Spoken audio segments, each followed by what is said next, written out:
Yesterday, December 7th, 1941,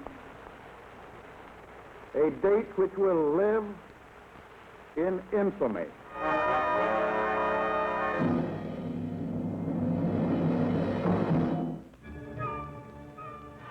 The Japanese hit us hard at Pearl Harbor. The sneak attack crippled our Pacific fleet and destroyed our ability to retaliate quickly.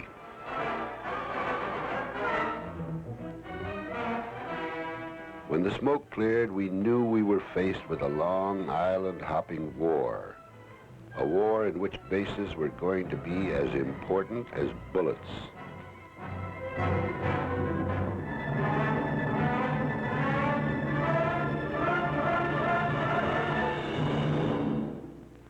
I'm Admiral Ben Morrell, Civil Engineer Corps, United States Navy, retired.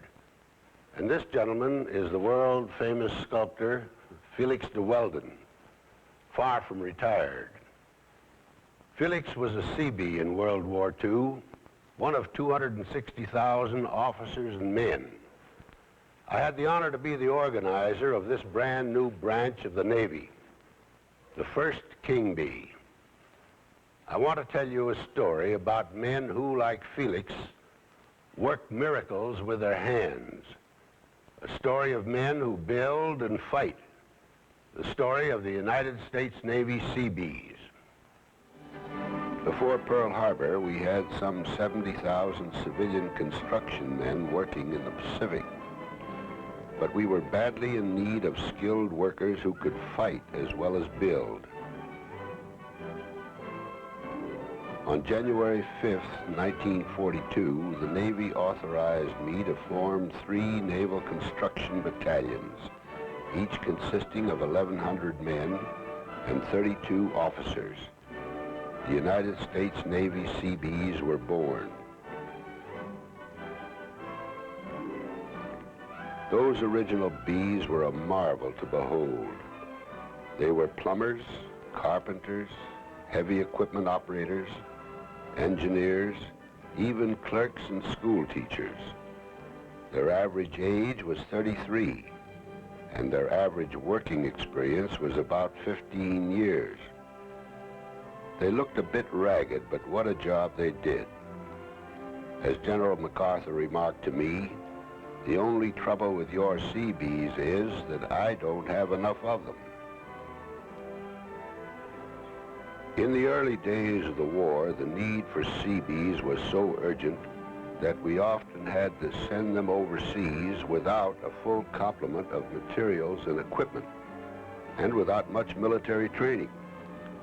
However, this never seemed to bother them.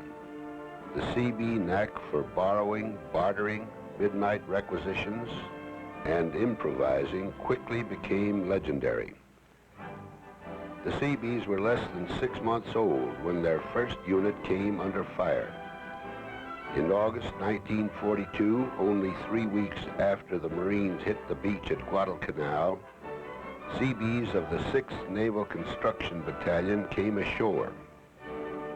Their job was to convert a muddy landing strip at Henderson Field into an all-weather airfield capable of handling anything from fighters to B-17s. The job was tough.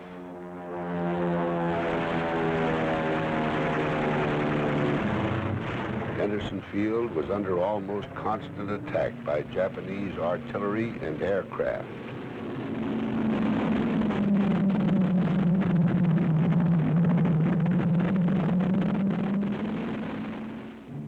The men of the 6th Seabees spent as much time repairing damage as they did building. Throughout the 3-month battle for Guadalcanal, the Seabees performed construction miracles.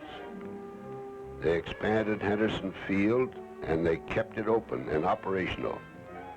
At one point, the Seabees kept working even when Japanese troops came within 150 feet of the field. There were a lot of heroes in dungarees that day. One of the most unusual acts of individual Seabee heroism took place during the Treasury Islands campaign in 1943.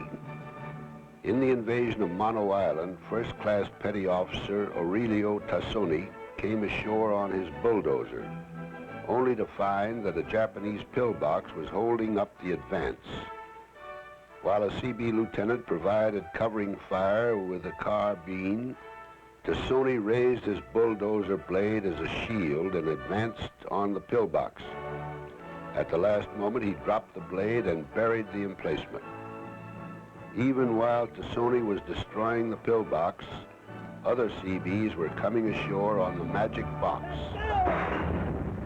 This all-purpose piece of equipment was developed by my war plans officer, Captain John Laycock.